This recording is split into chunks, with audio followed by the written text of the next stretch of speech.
Because that's basically what Alex is, bro. It's like just pure masculinity at 100% all the fucking time. Like pure conviction. So, you know, stop with the wannabe comedian shit. Yeah, Trump has a very dry sense of humor, though. That's the thing. And that's why it works. He has a very good, dry sense of humor where he can turn things that are not intentionally funny into something funny. That's why you never scream. Well, that and I share walls. So I may live in an apartment, unfortunately.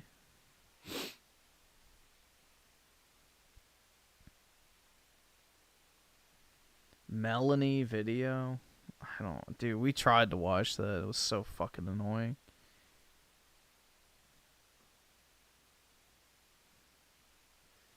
I can't listen to her, dude. It's like women's music, you know, the moaning. Well, Melanie's videos are like nails on a chalkboard as well.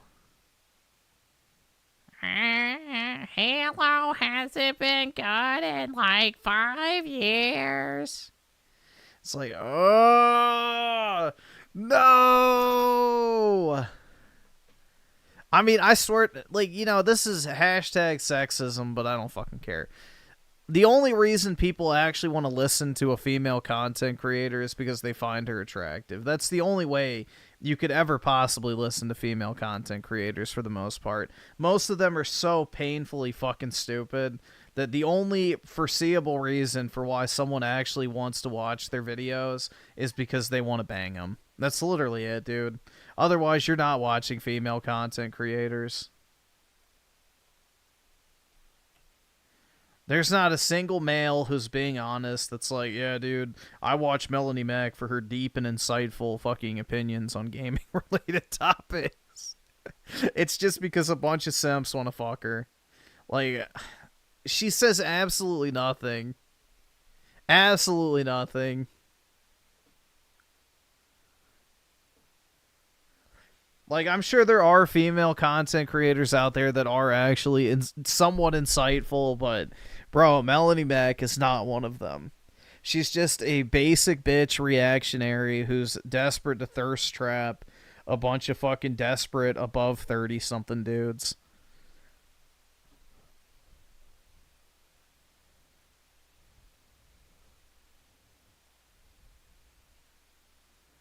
So Griffin watches a lot of No, dude, I don't watch any female content. Like, I'm not even shitting you when I say that. I do not watch female content creators at all. At all. I have never actually clicked on a Pokimane Twitch stream or anything. The only time I've ever seen Pokimane is in clips. I don't have any desire to watch normie slop Twitch content.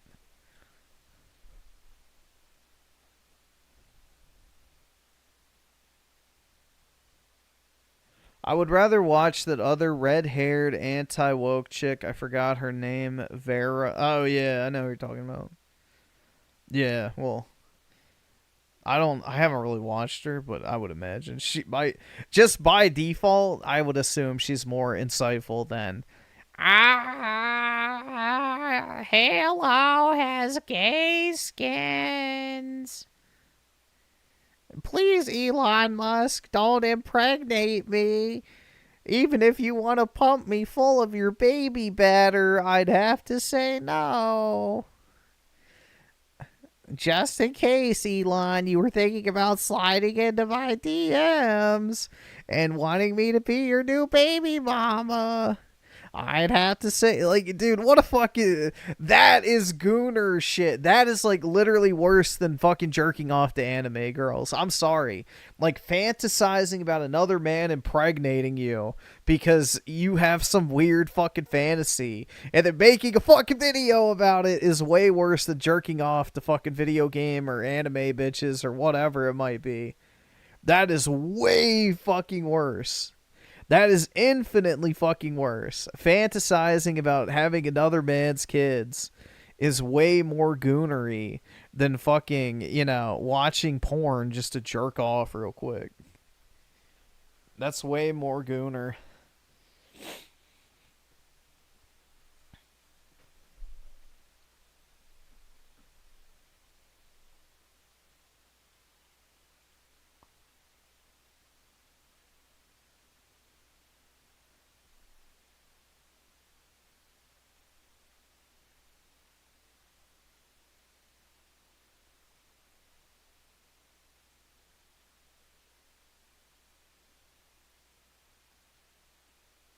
It's baby rabies. Yeah, it's the biological clock screaming out for one last ditch effort.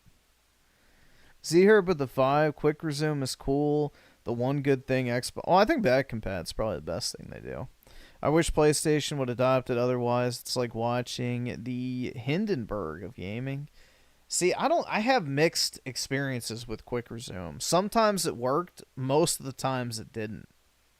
I don't know if it's like only certain games support it, or if only like Series X games support it and not like Xbox One or whatever, but I always had mixed results with it. I think Melanie's beyond the... Yeah, she would have to use IVF, and, even then it's not a guarantee. It's like a 10% take rate, so... I can't afford this shit!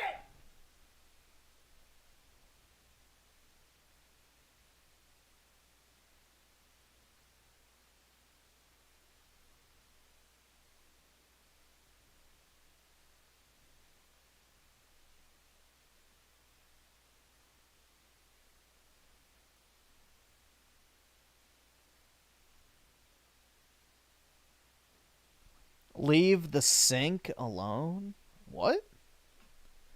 Bro, I'm not pissing in the sink. I haven't done that in 9 years. Or I guess 8 technically, but since 2016 I haven't had to use the sink.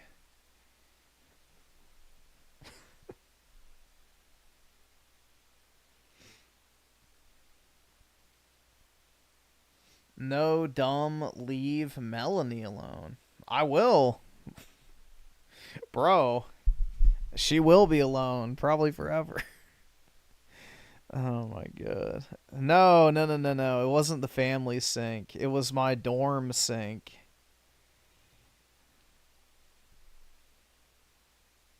Yeah, no. If you lived in a dorm with a hall bathroom, you'd understand, dude. A bunch of the guys in my hall did the exact same thing because people would come home drunk and like literally vomit all over the floor. They would shit themselves, like disgusting. And like the bathroom had no windows, so it would literally reek. So yeah, unless you wanted to smell stale vomit and fucking shit and piss, then yeah, you would avoid having to go into the bathroom if possible on certain nights.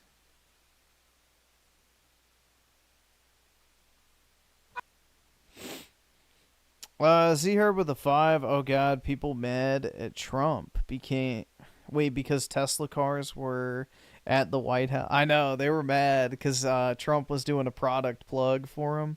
Meanwhile, Joe Biden had all sorts of fucking car companies at the White House, and it was never a problem.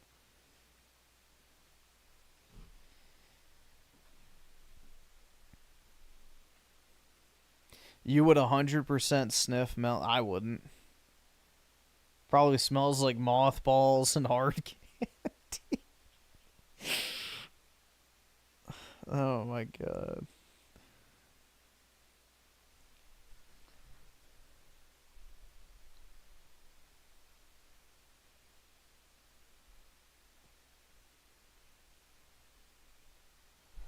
Yeah, I could 100% respect somebody that jerks off to anime more than Melanie Meg. Like, if you're like the guy who jerks off to her versus anime, I have less respect for. Like, at least anime chicks are designed to be sexually attractive to a certain demographic of people with the tism. Meanwhile, there is nothing attractive about her. So, yeah, I understand that. I don't agree, but I can understand in one case versus the other. Does the Bible condemn alcohol? Well, considering Jesus turned water to wine, I don't think so.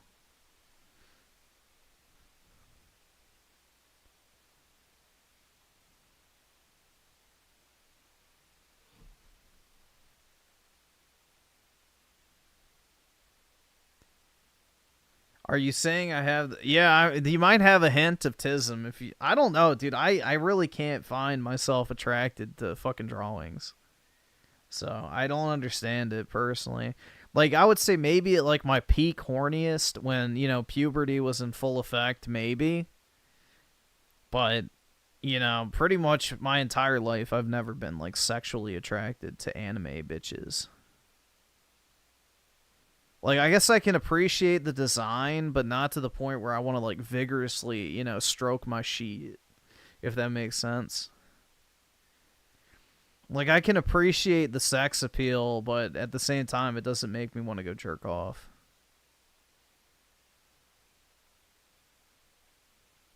Hentai is good because it's basically the female form without bro, I think massive fucking balloon tits are flaws.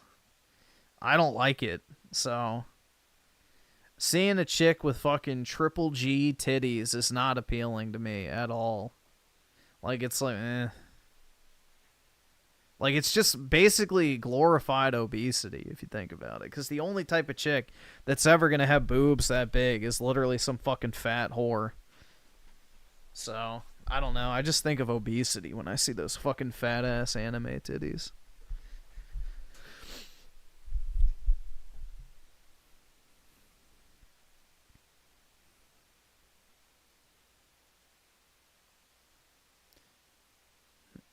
I ruined my life. What is this shit? What the fuck? I never wanted a job. It ruined my life. Hold on, let's take the bait. I never wanted a job. The idea of going somewhere every day, following orders, just to earn money, it never appealed to me. And because of that, Dude, how the fuck does making money not appeal to you? This is the problem, like, how the fuck does making money not appeal? Yeah, dude, I fucking hate making money. Fuck that. I just want to play video games all day. I spent most of my life coasting. Dude, I was like, that was my main driver for, like, getting through school, is one day I could work and make money. I love having money. Goals, no plans, just assuming life would somehow figure itself out for me. But life didn't just figure itself out, and by the time that I realised that, I was about to turn 30. So in this video, I will share the decisions I've Wait, he didn't work until 30? Made, what I have learned as a consequence of my actions, and why I wish I figured this out sooner. Growing up, people would often ask me, what do you want to do when you're older? And I never had a clear answer. I just couldn't understand making plans for the future because I could only just get my head around what I wanted to do in the next 5 minutes. All I wanted to do was see my friends and play video games. I didn't want to do anything. My dad used to say to me that I was coasting through school, that I never really applied myself. And although I was bitter about this at the time, he was right. I thought I could just drift. That at some point I would just know what I was supposed to be doing. Like a calling. That calling never came. It wasn't even that I was trying to avoid thinking about the future or that I was lazy. It was like my brain just couldn't go there. I had this mental block. I couldn't think beyond the now. Even today I still struggle to imagine exactly what I want in the future. See, this is the type of people that don't have internal monologues. Like, when you hear the stat that 50% of the population doesn't have an internal monologue, you're like, wait, really? Nobody, like, thinks to themselves or talks to themselves in their head or anything like that? And you're like, yeah, there's no fucking way that's real. But then you hear shit like this and you're like, oh. Yeah. There are, like, genuinely people that do not fucking plan ahead. There are people who do not talk to themselves or plan things out. Kind of crazy, or set goals, or have a vision for what they want. Kind of crazy. Drewski with the 2. I don't understand why the Xbox UI has. You mean the controller? I don't know what you mean. The UI has a battery. What does that mean? But back then, it was just impossible. I continued to just follow my feelings, what felt good, which ultimately led to lots of video games, staying Gaming. up late and doing just enough that I could pass college. One day I had completed my project work, all printed and neatly bound, and handing this in would put me at a triple distinction for my grade, and tomorrow was the deadline. I was at a friend's house playing video games and we decided to stay up all night. The next morning soon came around and the idea popped into my head. What if we just didn't go to college? I'll still pass even if I don't hand this work in. I'll just get a little bit of a lower grade. And so I brought the idea up and we had made the decision. I never did hand that work in. After college, I got a part-time job in a care home. Drewski with the 2, there's a battery symbol in the top. Oh, that's for your controller. So, that's for your controller, whatever your battery's at. For people with brain injuries. I worked just enough to pay rent and get by. But that was it. I had no savings, but I didn't care. Every hour that I spent at work past the amount that I needed for that month felt like pain. I just didn't want to be there. I still thought that I could avoid working too hard and life would still work out. One day a resident came in who had HIV, and I was told that he was violent and a biter. I was terrified at the thought of it. Could he a violent HIV patient who's gonna fucking transfer it? Yeah, just lobotomize him now. Transmit HIV to me with one angry bite? Why was I even still working here?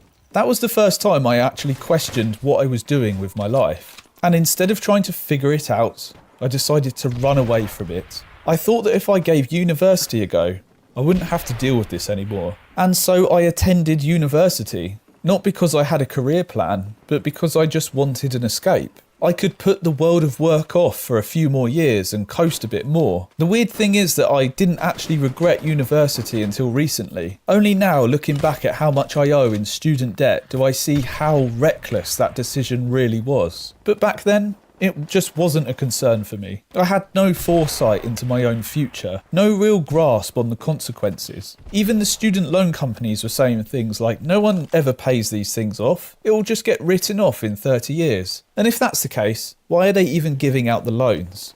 They must be making money somewhere. And so I took on student debt for the wrong reasons. If you're thinking about uni yourself, don't do what I did. Do it because you actually want to be there, not just to run away from life. It wasn't until my late 20s that I finally understood something. Work isn't just about money or making yourself do something that you hate. It can give you a... Yes, it is. Work is about money. It absolutely is about money. Stop listening to these fucking idiots. They're like, do what you're passionate about. Find what fulfills you. No. Get fucking paid. Get your fucking money, get the fuck out, and do what you actually care about in your free time. It's called work for a reason. Even if you make the thing you are the most passionate about in life your job, you will eventually sour on that thing. Like, if you're a fucking, YouTuber, eventually you get sick of making YouTube videos. If you're a fucking, a Pokemon card reseller and you love fucking trading cards, you will eventually get fucking irritated with having to buy and sell cards. It doesn't matter what your hobby is. Like, I'm sure professional athletes feel the exact same way. They probably get sick of working out. They get sick of having to fucking diet all the time, traveling, the constant practices. Like, everything starts to feel like fucking work, no matter how passionate you are. It doesn't matter. Work is work. What you're doing is trying to maximize the value you generate during those hours. So if you're making way more money doing something somewhere else, even if you're unhappy about it, that's the entire fucking point. So, dude, it's like such a dumb mentality, but it's also designed to keep people stupid and poor. But yeah, no, you're there for a certain amount of hours to make a certain amount of money. Then what you do with your money after you're done working is what matters. That is what actually matters. You know, you could retire by age 40 if you want to, and then do whatever the fuck you want for the rest of your life. Or you could make a shit ton of money during the week and then have a great time during the weekends. Like, this attitude that work should be fulfilling and fun is just kind of dumb. The fulfillment is you're getting paid a good amount of money for the amount of work that you do. That's the idea. So, it's like a mouse performing tasks, and yeah, you gotta do what you gotta do, bro. At the end of the day, you know, most people hate their fucking job. People think they're unique in that aspect. They're not. A sense of self-respect, purpose, direction, and without those things you just feel numb. And I felt numb for a lot of my life. I had no passion for what I was doing. I had no purpose. No one does. I often sat in my room alone, feeling depressed, wishing that I had some sort of direction in my life. I used to feel a deep sense of dread every time I had to plan something for the morning. Just the thought of work gave me stress headaches. It was like my brain was overheating from the pressure. I just felt awful. Only now, looking back, do I realise how much healthier I am. When I hear a student say I'm the best teaching assistant they've ever had, or I finish a creative project I never thought I could do, I feel something that I've never had before. Pride. Not just in my work, but in myself. The truth is, you don't just stumble upon direction. It takes trying new things, failing at things, and trying again. Direction, purpose, self-respect, they all come with trying. Putting effort into work. Since I started truly giving myself, giving my all to the work that I want to do, I feel so much more alive. I am awake and driven. I get up early not because I have to, because I don't. Yeah, you guys see why I say you should never take teachers seriously? Like, this is the type of guy who's a teaching assistant. So someone who has never accomplished anything in life is supposed to be guiding you down the right path towards your future. Absolutely fucking not. Like, bro, education is more indoctrination than anything at this point. Those who cannot do, teach. A very true statement. You're fucking poor! Z here with the 5. We don't work to enjoy it. We work so we can enjoy other things in life. Yeah, exactly. That's the end goal, is you take the money you earn from working to actually enjoy what it is life has to offer. Not like, oh my god, unless I'm it's like Rich with his YouTube channel. I'm not passionate about it anyway. Who fucking, you think the fucker at Walmart stocking shelves is passionate? Do you think the fucker driving the FedEx truck is passionate? Do you think the motherfucker laying bricks at a construction site is passionate? The guy mowing your fucking lawn is passionate? Of course they're fucking not. They're doing it to make money. Everybody has a fucking job. Everybody's got fucking bills to pay. Not everybody is passionate about their fucking job. It's like, do you think I'm fucking passionate about cybersecurity and fucking Excel spreadsheets? Absolutely not. I don't give a damn about any of that crap. It's going to go basically in the fucking receptacle of my mind the second I stop working at that job. I won't remember any of it. I don't care about any of it. It's like completely just, you know, unnecessary for my greater plans in life. It's just a means to an end, you know? I don't know, dude. It's just this whole misconception of, you know, people need to be passionate about everything they do is fucking toxic. Real controversial truth with the 2, the lockdown has rotted too many at one's brain. Yeah, you know, everybody thinks they're gonna escape the Matrix, dude. I don't know. There's no shame in working a job you don't like that pays you good money. That is what work is about at the end of the day. But because I want to ensure that I put all of my energy into something, into work, to focus on something that matters to me. I also found multiple jobs that give me a deep sense of satisfaction and a connection with other people. Working with students who need additional learning support and making creative work for a marketing company. I spent most of my life avoiding work, and now I see it differently. Not every job will fulfill you, but sitting around waiting for life to happen, that's worse. If you don't choose a direction, life will choose one for you, and you might not like where it takes you. And if you want to know how my life of coasting has ended for me financially, then I've got a video for you right here. Thanks for listening. Do I have AIDS? Not AIDS, ADHD. Like, is this his entire channel? Is like, I built a $1,000 home gym, feeling lost. I don't look forward to the weekend. I mean, I don't look forward to the weekend, other than I get to sleep, but yeah. Oh my god. I fucked my life. Is this guy just like a doomer? This is a venting shit. Yeah, I would imagine. I'll never quit. Let's do this one next. I'm not looking forward to the weekend. I don't look forward to anything anymore. People at work always say that they can't wait for the weekend. Yeah, I don't really look forward to anything anymore either, other than payday. That's it. Counting down the hours until they're free. But I just think about how, in a couple of days, we'll all be back here again. The time off will go quickly. I remember when I used to feel that Z-Herb with the 5. I drive dump trucks. It's tedious and boring, but it pays a shit ton for minimum effort. And I work for a week straight, so I get a week off. Yeah, exactly, man. But nah, dude, unless you're passionate about it, then, you know, fuck you, dude. Yeah. Nah, it's just so dumb. Yeah, exactly. It pays well. It's not, like, extremely difficult or backbreaking or anything.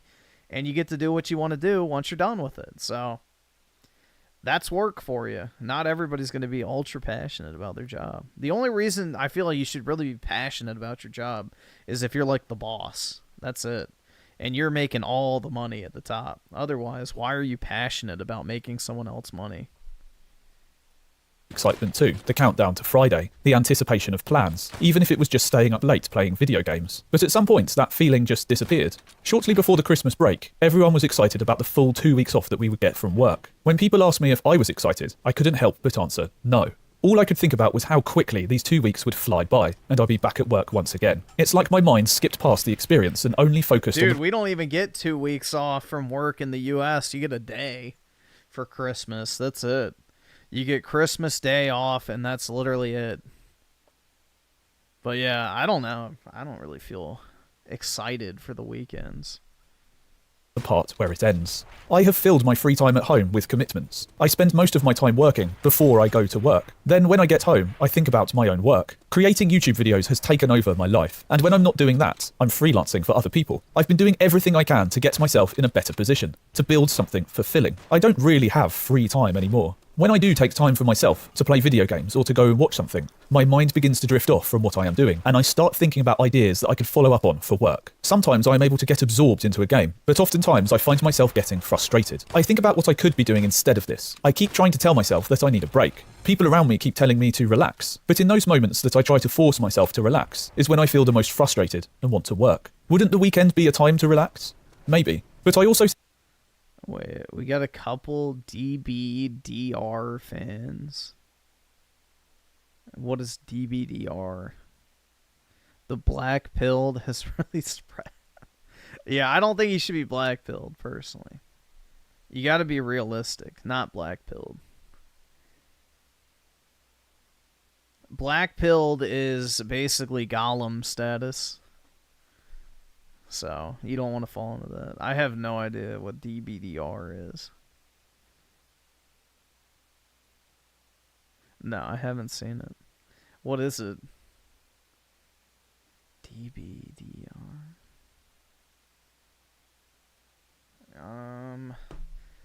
DBDR was black pill cheese. Yeah, I have no fucking clue, dude.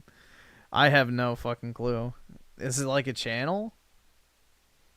Hold on. Where's it? There we go. We'll see.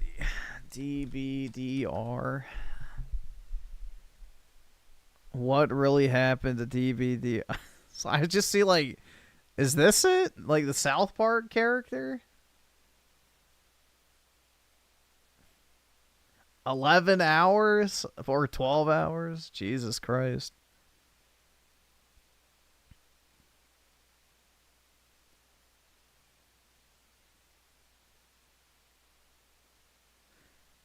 Yeah, I have no fucking clue. He deleted his channel? Oh, okay. Why'd he delete it?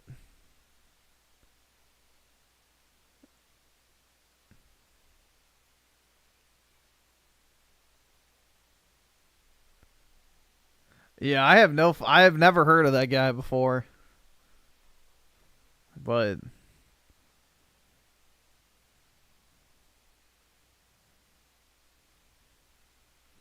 got bullied off the internet? Huh. Yeah, I don't know. I've never watched them. I see it as prime time to work on what I personally want in life. I'm not tired from work. I'm tired of ignoring my passions. Even more than this, I feel like life is passing me by too quickly. Every year moves faster, so why should I get excited about things when they barely last? People always say that time moves quickly as you get older, but you never truly appreciate this until you experience it yourself. It doesn't matter. Bro, I wish that was true. Holy fuck. These past, like, 3 to 4 years have felt like forever.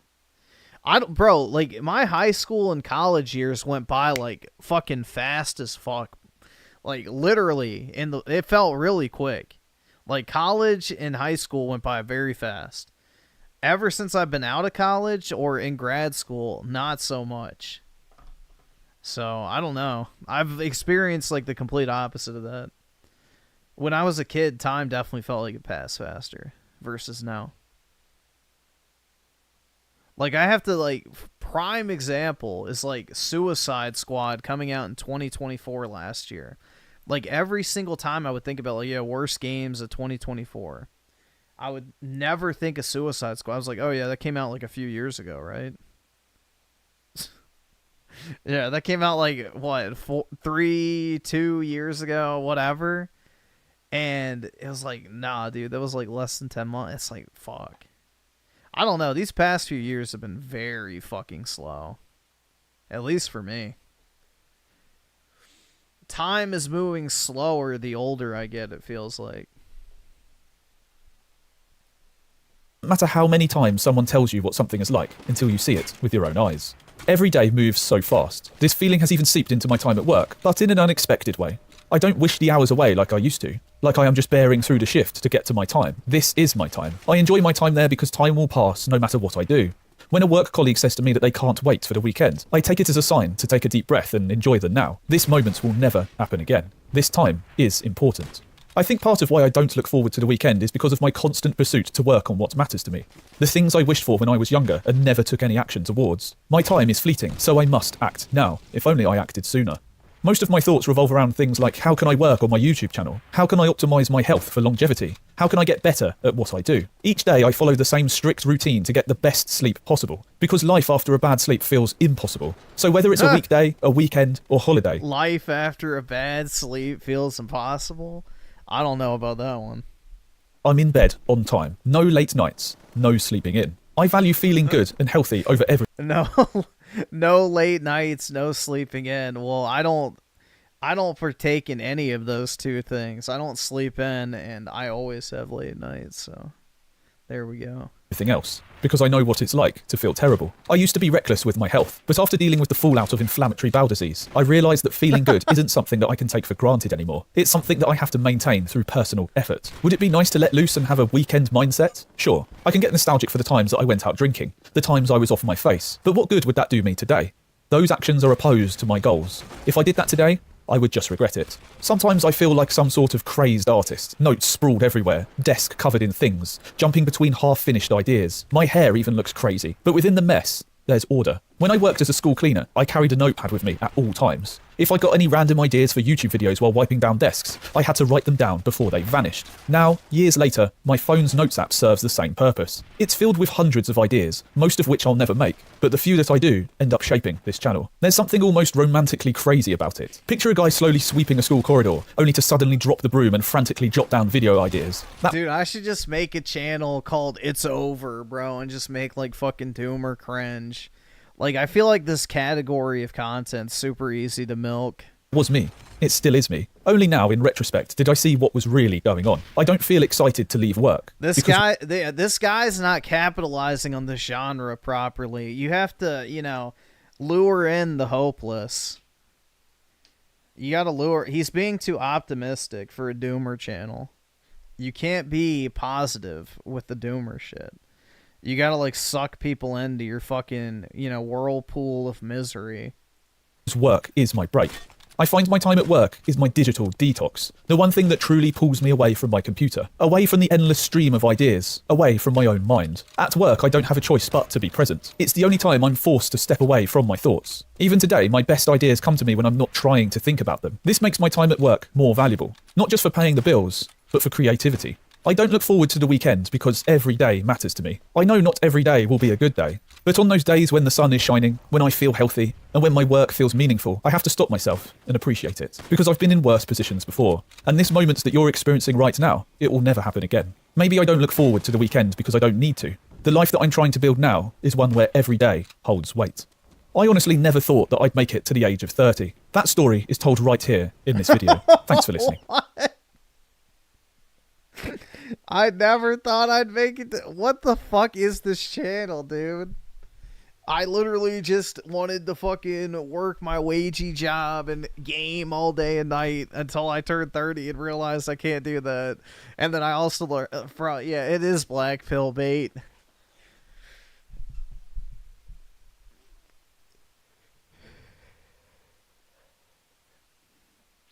I fucked my life. Yeah, and I fucked your wife. Yeah, I don't know, man. They hate me. They hate when you come to work, do your job, then go home. Yeah, dude.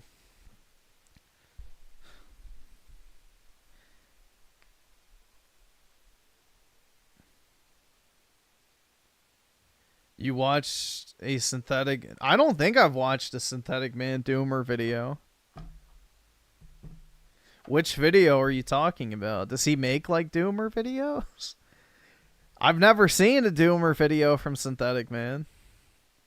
Are they old or something?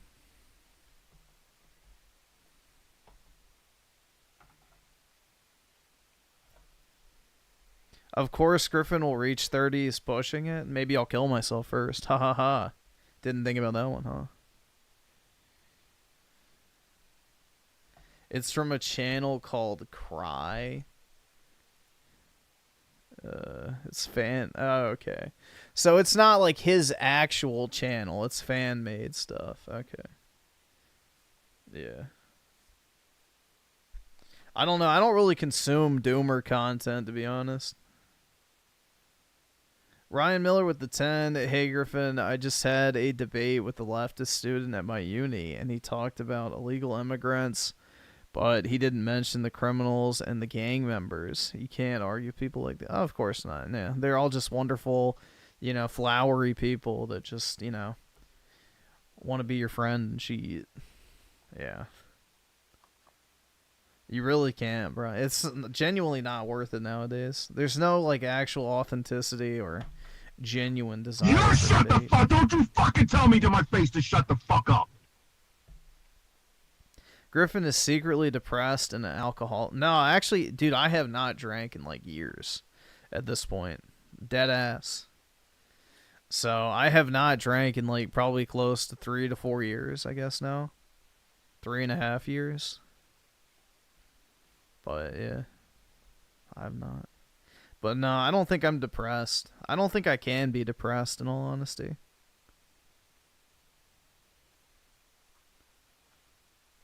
I don't think I'm capable of it.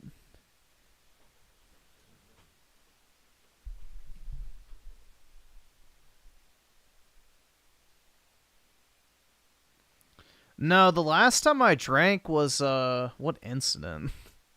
I did not have a Phil incident. No, the last time I drank was when I went out to, like, a whatever company event thing. Back in August of... Maybe it was 2022. I don't know. No, it wasn't in August. Fuck. I think 2022 is the last time I drank. 2022. I'm trying to think. It was sometime, I think, around the spring or the summer. I don't remember what month. But yeah, that was the last time I drank, really. It's time to pick up the bottle. That's right, dude. Hell yeah.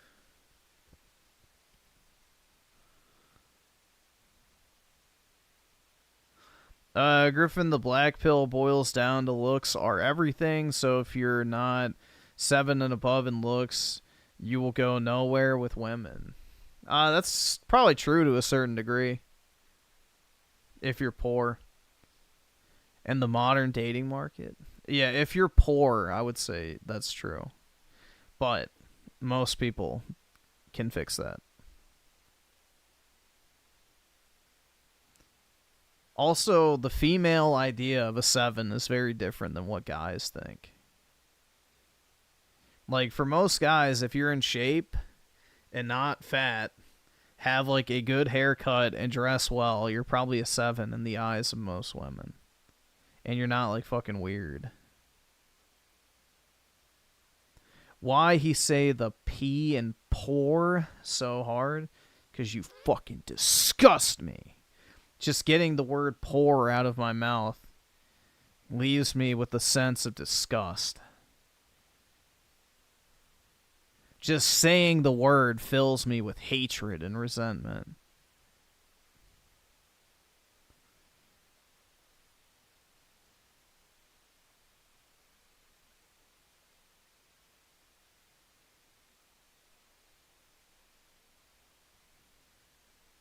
But yeah, there's definitely a...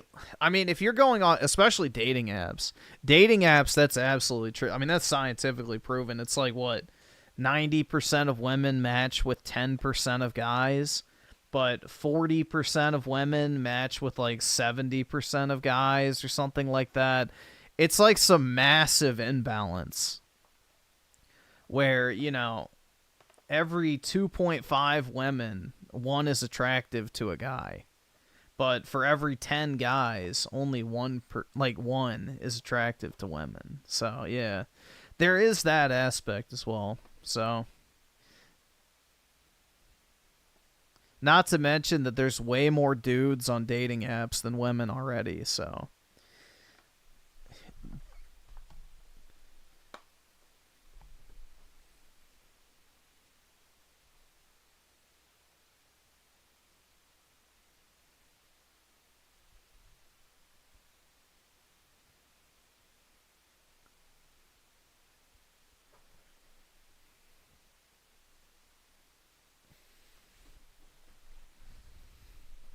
It's over, Griffin. Take the black pill. Yeah, I might as well, right?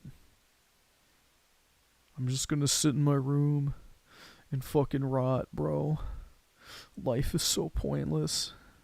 I hate my job. I don't have any friends. I'll never get a girlfriend. Everything I do, I fail. I can never own a home.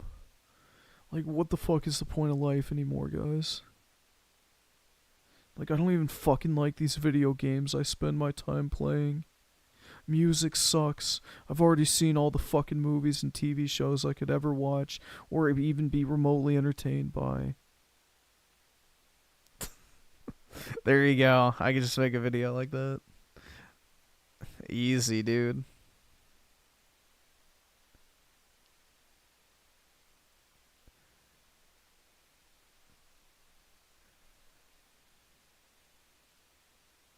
Use that exact tone, too. Like, sad and defeated tone. Like, I don't know what to do anymore, guys. You know, everything I try, it fails. You know, all my friends have either cut me off, or we've just grown apart over the years, and forget making new friends. Like, what the fuck do I have in common with anybody anymore? I don't fucking like anything. I don't like anyone. I don't do anything. I don't care about anything. Everything I fucking did like is gone. There's nothing I look forward to. I fucking hate my job. I fucking hate this. So easy. Like, I'm pretty... Isn't that, like... I know, like, it's not that bad with, like, the black pill shit, but, like, isn't it basically just that? And it's, like, people just jerking off in the fucking chat. Or I guess not chat, in the comment section. They're just like, oh my god, bro, literally me, dude. Literally me! And it's, like, a self-fulfilling prophecy.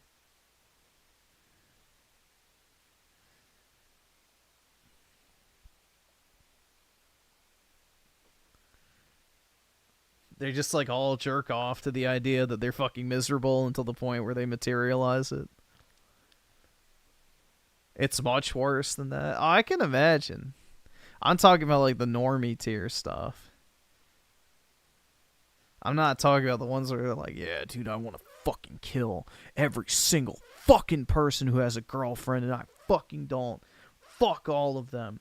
I hate my fucking bit. Yeah, I know. There's, like, those, too. The fucking, you know, the violent doomers or whatever the fuck you want to call it. I don't know. Griffin getting new revenue stream. Yeah, exactly. Start grifting. A bunch of different random communities. Easy, bro. They'll call me the Infiltrator.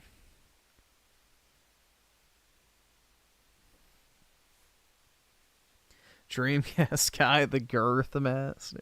Oh, wait, not girth, grift master. I was like, bro, what the fuck are you talking about? You know, his... 7 inches? That's pretty big. I was like, wait, what the fuck? Why are you talking about his 7 inches, man?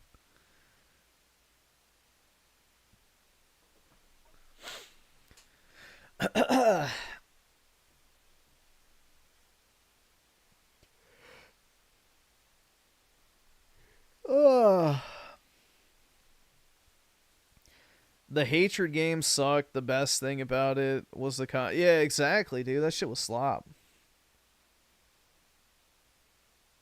Pure slop. Oh, great. Are we... Why you don't care about friends, family, or women anymore? Anymore? Who said I ever did?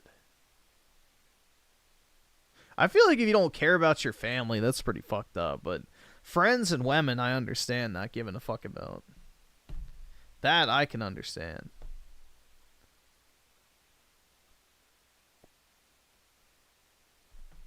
That I can understand.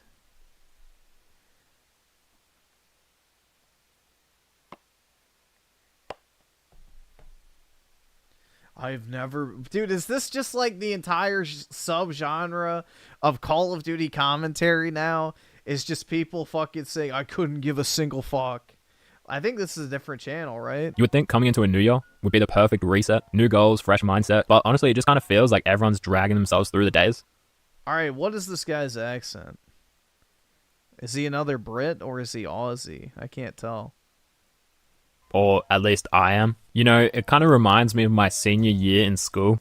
That's definitely Aussie. Yeah, so we found FBI's alt. Also known as Year 12 in Australia. You'd think that that year would be the most motivating year ever, right? You know, it's the final stretch. All these years of school have built up to this moment. This is the state of Call of Duty. Bro, actually, it's kind of fitting that this is the state of Call of Duty commentary. Because literally, the Call of Duty franchise is fucking dead. So I guess Doomer commentary is perfect for COD. It reminds you of a time where, you know, gaming was actually good. As well as, you know, back when you still had hope. I guess. There you go. But that was not the case for me. That year, I was so mentally clocked out. I was skipping so much class, and I did not give a shit about any of the work that I was actually doing. But it's interesting because school ended then. After my senior year, that was done. It's kind of concerning that I have that same mindset with my job right now, and I'm only 26. You're telling me I'm supposed to be working for another, like, 40 years, but I have this feeling right now? Like, as soon as the new year hit... You don't have to work for the next 40 years. You know, get your money up, not your funny up. Take your money, invest it, work a second job, blah, blah, blah. You know, insert the self-help textbook. You know, make some money, spend it wisely, retire, enjoy life. I did not feel refreshed at all. I just sort of had this moment of like, damn, we're just doing this again, you know, working the same job, going through the same motions, it's so unmotivating. But the funny thing is, I've sort of realized in a way, I am wagging, I am skipping school, I am skipping work to do this YouTube. It is currently 11:29 in the morning and I'm clocked in for a full day shift, and here I am recording this video. And I don't know what it is, but working on my own stuff is so much more motivating than anything else. Like, doing this right now doesn't feel like a drag. It doesn't feel... You're skipping work to film an 8-minute YouTube video? Bro, how the fuck do you need to skip work to make a shitpost commentary video? Like, you could literally just record this shit in like 5 minutes. Well, obviously not 8 minutes. It doesn't matter. Like, literally, you could just make this shit in like probably 10 minutes of editing. The thumbnail probably took him like a whole 3 minutes. Like, you literally could do this shit in half a fucking hour, and you're skipping work? Like, that's crazy, man. Feel like a 9 to 5 drag, and I think that's part of the reason so many people feel so unmotivated right now. I feel like a lot of people are almost waking up to the fact of like, oh hey, I don't need to do the same job for 40 years just to then do what I want. People want to start doing... Why the fuck would you do the same job for 40 years? You could change jobs at any time. Like, go find something else you like. Or something else that pays better, or whatever. Like, you don't like fucking working retail? Go try and get a fucking office job. You don't like that particular office job? See if you can find a different one that pays better. You know, maybe get into sales. Maybe go into fucking real estate. Maybe become an accountant. Like, there's options out there. You don't have to fucking stagnate in one position for the rest of your life. Doing what they want now, and job hopping is... Like, the guy who's stocking shelves at Walmart doesn't have to do that for the next 50 fucking years. More prevalent than ever, and if anything, it's encouraged. How many of us have said to ourselves, like, this year's gonna be different, but January 1st rolled around and you've still got the same job, and now that 2025 yeah, new year, new me, baby. That's why I hate New Year's resolutions. is sort of going, we're in full force right now, nothing... Griff, don't tell me what to do. You know what, PK? I will tell you what to do, because you need to. Give me monies! There you go. That's the only thing I demand. Has changed. When it comes to my work life, nothing has changed this year. If anything, I'm technically earning less money because the value of the dollar is so low right now. And I think a lot of people are feeling this... Yeah, dude, the Australian dollar is kind of fucked. I do feel bad for y'all. Feeling right now. Because, like, you spend years and months pushing through work. Same with the Canadians, though, too, man. Like, the non-American dollar worldwide has been pretty much decimated. Although, same with the euro as well. The euro is almost at $1 again. So, you know, international currencies are doing really bad compared to the dollar right now. And that's what's actually drained you. You've expected to reach an end point where you can feel refreshed. You know, this isn't school anymore. I haven't just finished year 12 and I can move on to something new. Like, we've almost realized that we're stuck in this and nothing is changing. And how unmotivating is that? Like, there was this brief holiday break that's supposed to recharge you, but to be honest, it didn't recharge me at all.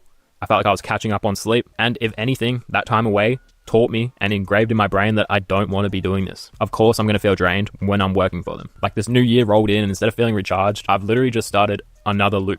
The same job, the same responsibilities, the same co-workers. And for a lot of us, I feel like we just don't have another year in us. You know, I don't know if I've got another year of this in me to do this 9-to-5 corporate job.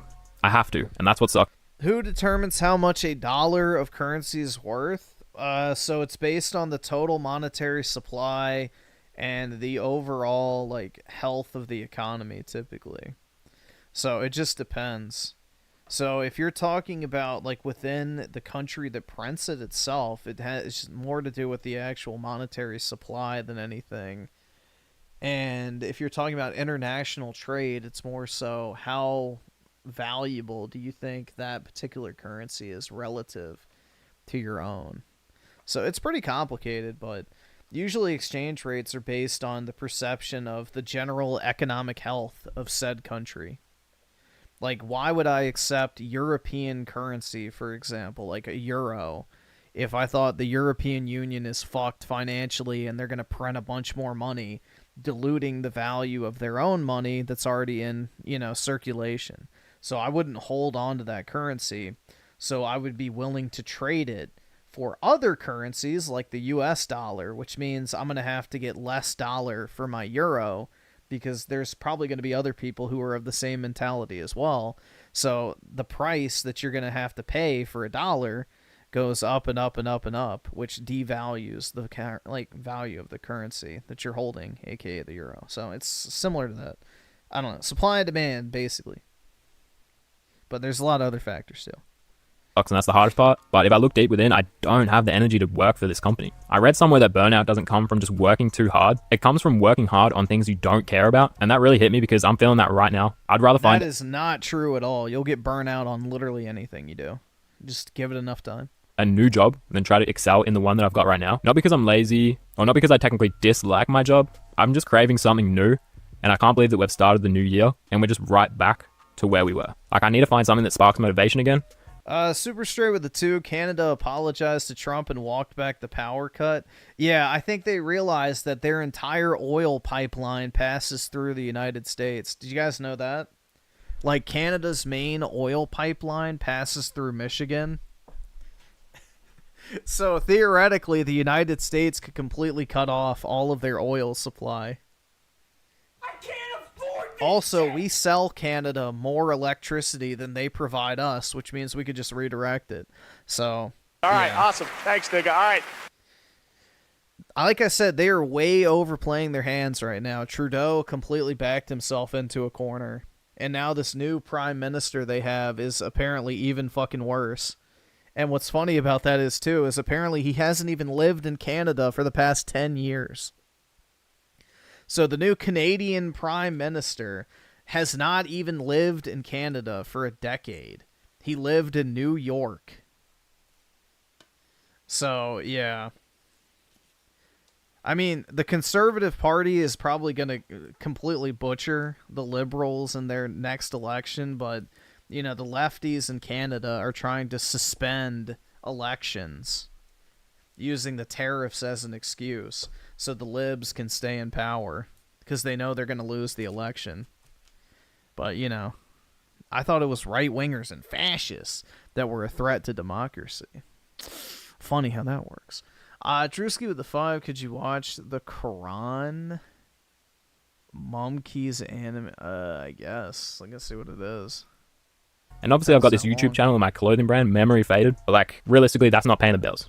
I need to do a 9 to 5. I'm just reading now, there's actually a term for the thing that I was feeling in senior year, and this is just a made-up term, but it's called senioritis, and it's when you're so close to the end of something that your brain just refuses to keep pushing. And that's exactly what this new year feels like for a lot of people, and it feels like every year is just a continuation of the last. Like, it feels like I've just been in one big... Wait, every year feels like a continuation of the last... Wow, it's almost like, you know, time functions... And the fucking world doesn't magically fucking change when the fucking calendar resets. Imagine that. Like, what world do these people live in, dude? Honestly. Like, oh yeah, this year just feels like a continuation of the last. It's like, that's literally how time works, bro. Like, this is the new year, new me mentality of just expecting a fucking metamorphosis automatically as soon as the clock strikes fucking 12. Oh wait, fuck, do I have that meme? Hold on. Yeah, hold on 1 second. I need to pull this up. I saved this like forever ago and I never actually sent it to myself to pull up on stream because it's so fucking true, man. Hold on. Yeah, here we go. This is so true.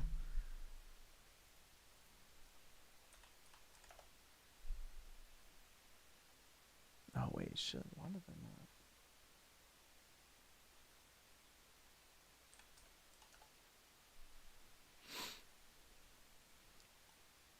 There we go.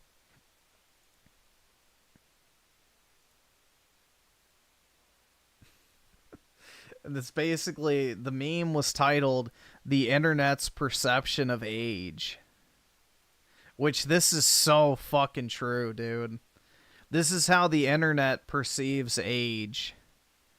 You know, 17, you're literally a fucking, you know, child. 18, you're a full-grown man. And then 20, you're like an old guy. This is so fucking factual. Like, this is literally the Twitter discourse in a fucking nutshell. But yeah, this is what people act like, you know, time is like. You know, you're 17 here, then you magically transform into this when you're 18, and then the next year you turn it... I don't know, bro.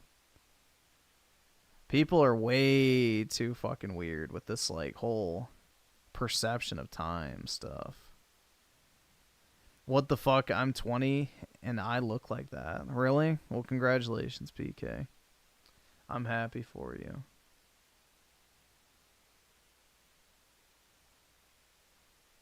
But yeah, I don't know, man. People have like this idea in their head that all of a sudden a new year rolls around and then everything's different. It's like, not really.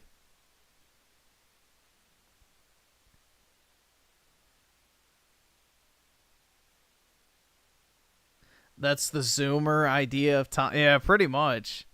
I mean, this is like, you know, basically the Twitter discourse surrounding, you know, dating too. You know, a 20-year-old and a 17-year-old. They act like this is what a 17-year-old looks like, and this is what a 20. Yeah, it's fucking crazy, bro. The internet's fucking retarded. Honestly. The internet is actually fucking retarded. But it's mostly just a bunch of spurgs and autists, so I guess it makes sense. Meshed together year that just hasn't ended, and there is no end in sight. So like, of course people are motivated. Like, my heart goes out to people that are 35 or older feeling the same thing because you've been doing it for 10 years more than me. Like, I can't imagine doing this same thing for 10 years. Like, this new year does not feel like a new chapter at all. It feels like a new chapter in my personal life when it comes to, you know, this YouTube channel, my relationship. Alright, I'm bored. I don't fucking care about your life. We can't grow up. No, you don't want to. Alright, we'll see what this is.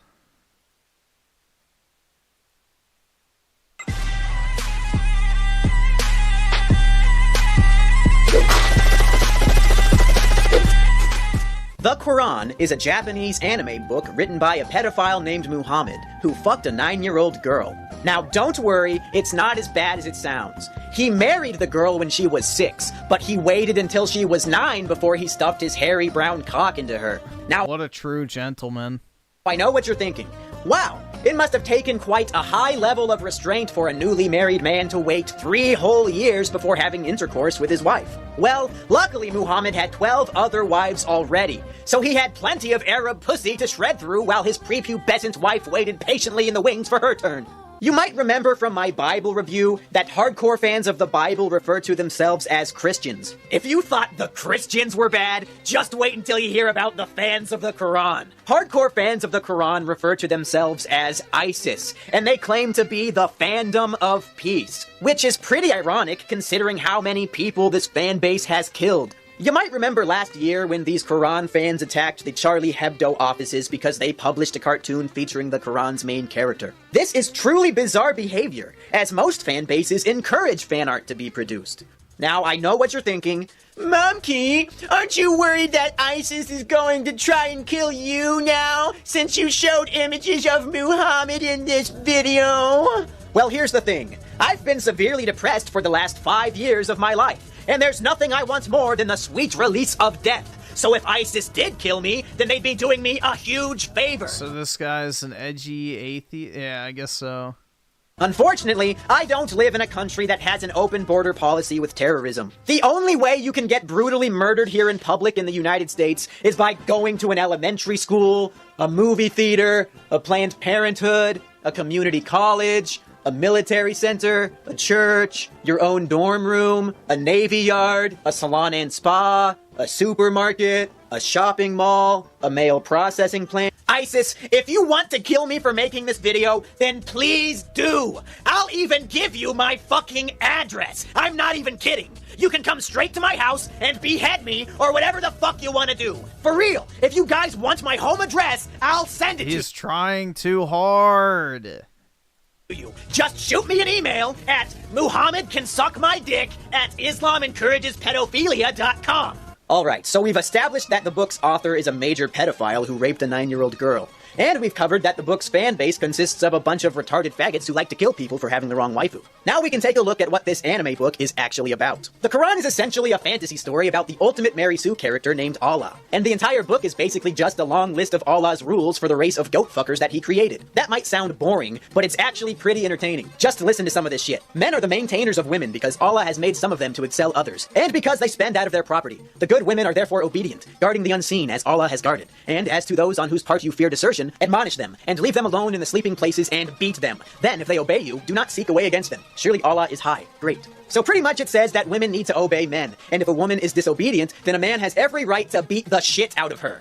I'm not gonna lie, that sounds pretty fucking awesome. Life would be so much easier if I could just beat the fuck out of every girl that has rejected me! Here you go. Grandma, what in the fuck is this? It's a macaroni and cheese you asked for, honey. I specifically asked for macaroni shaped like SpongeBob characters, you stupid bitch! No. Oh, you're gonna get it this time, Grandma! Muhammad taught me that this is okay! Here's a fun passage. And you know well the story of those among you who broke the Sabbath. We said to them, be apes, despised and hated by all. Thus we made their end a warning to the people of their time and succeeding generation, and an admonition for God-fearing people. Jews who broke the Sabbath were turned into apes.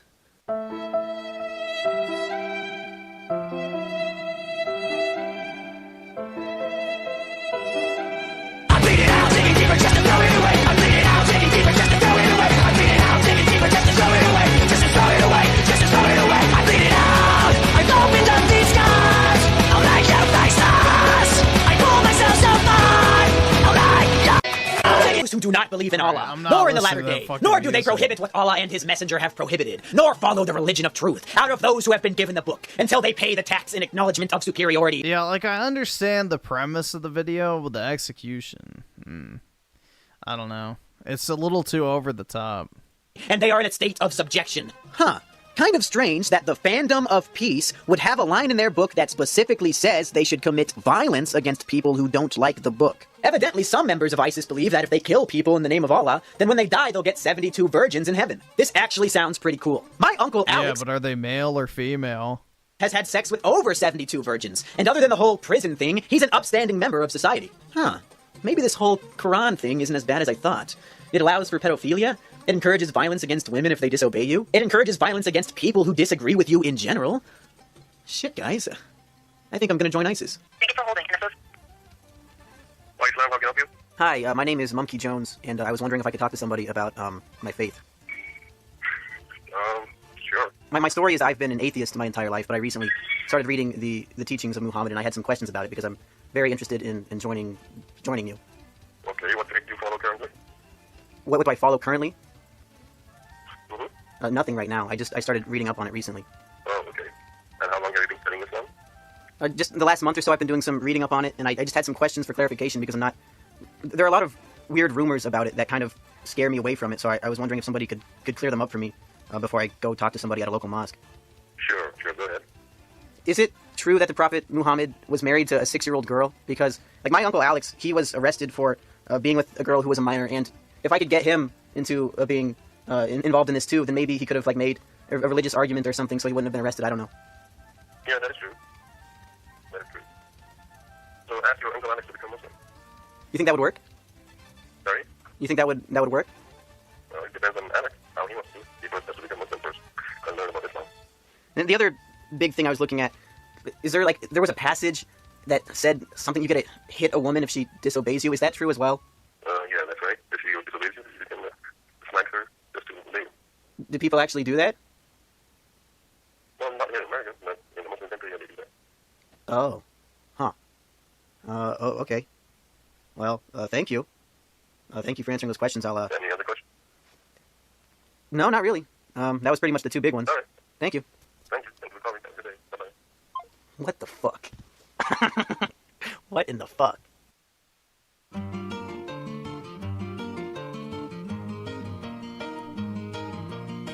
Before I wrap this review up, I've got something very serious I want to talk about. Lucky. Obviously, I know for a fact that I'm going to lose subscribers because of this video. Back when I announced my Draw Monkey and Muhammad contest, I lost like 40 subscribers in one day. So, if you're one of the people who is about to unsubscribe, and for some reason you're still watching this, then listen very carefully, because I've got a message for you.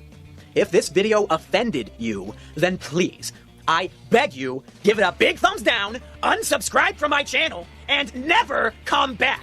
Because you're all a bunch of fucking crybaby, butthurt hypocrites. I didn't hear a single goddamn one of you complain about my Bible review. But the second I announced my Quran review, everyone is up in arms. If you were okay with me reviewing the Bible, but you're not okay with me reviewing the Quran, then you are a disgusting human being. And I've got a bleach smoothie with your fucking name on it. Speaking of my Draw a Monkey and Muhammad contest, I got a shit ton of amazing entries. And I put them all in a gallery that you can access in the description of this video. I'm just gonna warn you. About 80% of the pictures feature butt sex between Muhammad and me. So if you want to see me and Muhammad fuck, click that Imgur link in the description.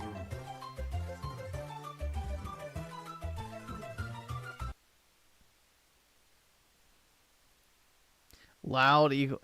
Yeah, it's just a little too over the top for me. Like, I understand the premise, but missed a lot of other opportunities too.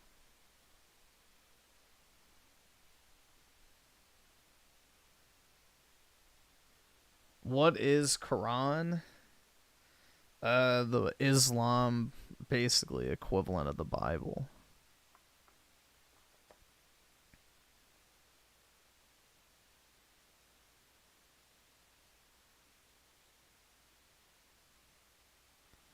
Doomer hour? What do you mean? I'm glad I left my wife and children for... Dude, that's such bait.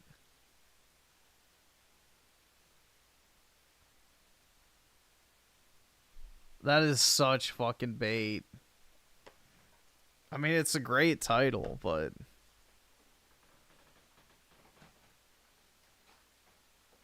That's literal fucking bait.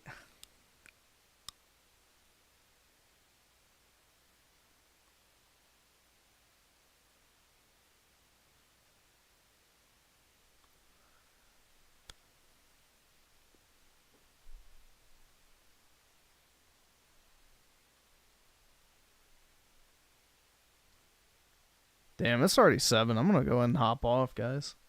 Shit. So I'll be back on tomorrow. Or I guess later today. But, yeah, I'll talk to everybody later. Have a great Wednesday, everybody. And peace out.